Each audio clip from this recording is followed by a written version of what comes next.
అందరికీ నమస్కారం. అమ్మ మాట అమ్మాయి బాట ఛానల్కి స్వాగతం. కథ చెప్పుకుందామా? చిట్టి కథ. నిత్యం దిగులే. దినవత్యానికి కూలి పని చేసే రంగయ్య ఎప్పుడూ దిగులుగా ఉండటం గమనించిన అతడి మిత్రుడు గోవిందయ్య రంగయ్యను అందుకు కారణం అడిగాడు.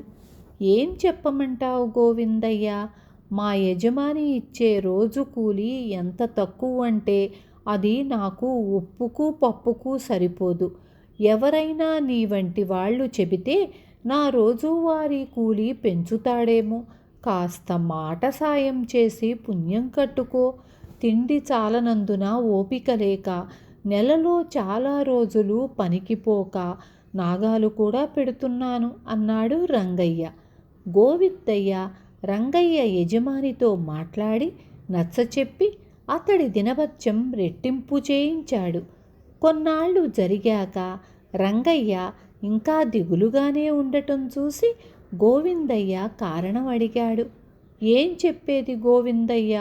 ఒక్కరోజైనా పనికి నాగా పెట్టడానికి మనసొప్పడం లేదు. అలా నాగా పెట్టామో బోలెడు కూలీ డబ్బు నష్టం కదా, అదే నా దిగులు అన్నాడు రంగయ్య. విన్నారు కదా, తృప్తి లేదు మనిషికి. తృప్తి అనేది ఉంటే చాలా హాయిగా బతుకుతాడు. ఇంకా దిగులు ఎందుకు ఉంటుంది?